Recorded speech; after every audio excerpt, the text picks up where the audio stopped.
Hi, and welcome to the IDRC Recruiting 101 module, Lesson 7, After Being in the Field. Recruiting doesn't stop when recruiters return from the field. The work a recruiter does after returning from the field can lay the foundation for future success. Recruiters need to make sure they are well organized, reporting back what happened, and properly following up with any contact, leads, or information they obtained from the field. Recruiters returning from the field bring home a lot of important information. Oftentimes, knowing what to do with the information they learned in the field can be crucial to future IDNR success. Recruiters must learn how to properly organize all information they receive, report it back, and follow up on any leads they may obtain while out in the field to guarantee they're finding all eligible students in a timely manner. The information recruiters receive is often time sensitive, and so if you are not properly following up on leads as quickly as you can, you may miss potential students.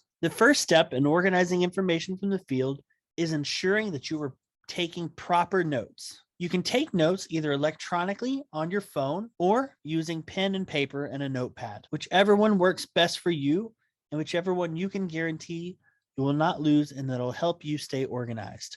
Remember to take as many notes as you can out in the field. All information you gain is useful. Even being told that there are no updates, that things are the same, or that there are no workers is useful information that you can take and report back. When writing your notes, you should always include the date and time of the visit, as well as write down who you spoke to, when you spoke to them, and any contact information you obtained. Always remember to ask the person's name and to see if they have a phone number so you can follow up if need be. Your note should be as thorough as possible and tell the story of the place that you visited. So the note should include exactly what happened, what you were told, what you saw, if there was anything important, and anything that you need to follow up on. You should always highlight the information that needs to be followed up on so you can easily find it when going back and reviewing your notes. After returning from the field, always be sure to review your notes thoroughly.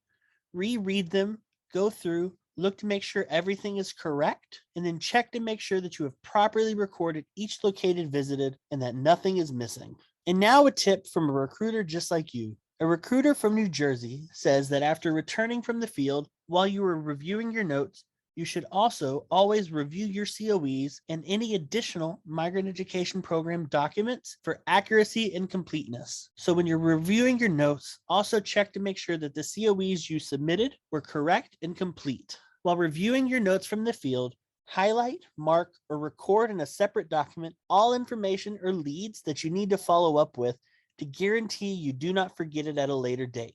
Again, oftentimes the information we receive while out recruiting in the field is time sensitive. And if we do not follow up on it properly in a timely manner, it can lead to us missing students. I know one recruiter who one time wrote a note saying that their family would come back in 2 weeks with their children and would be eligible. The recruiter did not highlight it, left it in their note, and several months later, when they were reviewing their notes, found the information and realized they had forgotten to follow up with the family. By the time they went to visit, the family had come and gone and had already left for another state. And so the student was not able to be enrolled in the program. You want to make sure that you're properly highlighting and recording the things you need to follow up on to make sure that no students are missed. To make organizing information easier, use a note app on your phone to take notes while you're out in the field. There are many different note apps that are available that allow you to access the notes from your computer or from your phone, so it can be shared back and forth easily. One app we recommend is called SimpleNote.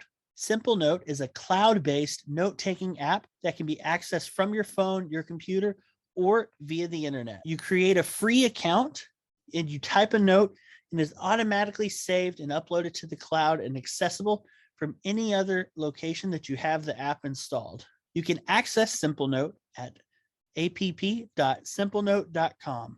Once a note has been written on SimpleNote, you can automatically access it from any device where you were logged in. You can use this feature to easily transfer notes from the field to your computer. So when you're out in the field, you can type all your notes on your phone, and when you need to report back at home, you can just open up your computer and have all your notes there ready to go. SimpleNote is also great because you can tag and search through your notes to help keep them organized. You can tag notes according to the area where you worked, the month that you worked, types of locations visited, or even your goals for the day. Create and use as many tags as you can in order to help keep yourself stay organized. Now we're going to talk about reporting back. According to Chapter 3, question A4 in the non-regulatory guidance, states are required to evaluate the effectiveness of the identification and recruitment efforts happening across the state. To properly evaluate the IDNR efforts, recruiters must report back and document their efforts. The documentation of recruitment efforts is a key part of the quality control process. Reporting back on IDNR also allows IDNR coordinators, supervisors, and managers to provide direct support and feedback for recruiters in the field. When recruiter managers and supervisors know exactly what you'll be doing, exactly what you've done, they can look over it and give you suggestions to help build up your success and make it more likely for you to find migrant students. And now another tip from a recruiter. You want to make sure you maintain auditable records. It is the recruiter's responsibility to maintain current, complete, and correct information on the COE and reports. Anyone should be able to review all COEs and reports and understand them with limited questions. Remember that sometimes reports and COEs may come under review. Every year, COEs are reviewed during the re-interview process, and you may have an outside entity that would like to audit the records, whether that be from the state or from the federal level. You want to make sure that everything you have is correct and complete at all times in case it needs to be shared with anybody else. Maintaining correct and complete reports can also help your fellow recruiters who might come to work in the area, as you can share those reports with them, and that will help in their planning process and help them succeed faster. Just like when you were taking notes, when you were reporting back on your efforts in the field, you should be as thorough as possible. Include as much detail as you can, so anyone reading the report will clearly understand where you went and what happened. It is important to note that every state has different protocols for how recruiters should document their efforts. If you are unaware of your state's protocols or how you should document your IDR efforts, contact your supervisor and ask. A recruiter's ability to quickly follow up on the information they receive in the field can oftentimes mean the difference between finding eligible students and missing them. As we mentioned, even information that is only a couple weeks old can lead to recruiters missing potentially eligible students in the field if it is not acted upon quickly. To help ensure you are following up on all leads, always write down the information that needs to be followed up on and then use the traffic light method to help you prioritize what needs to be done first. For those unfamiliar, the traffic light method allows you to classify and color code information tasks as being either short-term, medium-term, or long-term tasks. Using the traffic light method, color coding something green means it is a short-term task, a task that should take top priority and should be accomplished ideally within a few days. Color coding something yellow is a medium-term task, meaning the task does not need to be accomplished immediately and can be accomplished within a week. A red task is a long-term task.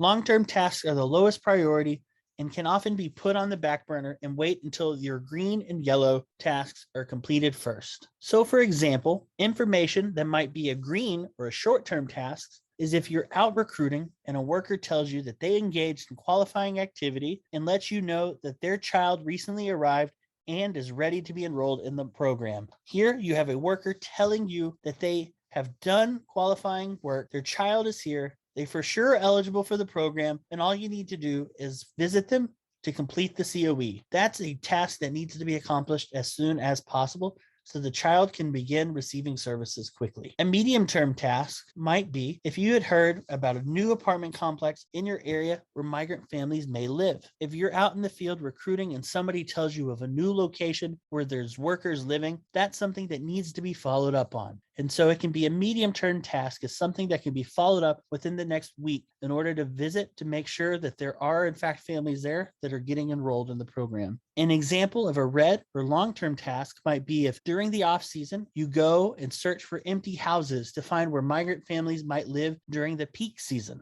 In this situation, it's not something immediate that needs to be performed, but it's something that can help set you up and plan for the future. And so it can be a red or long-term task as something that can be done when time is available to help plant those seeds for success.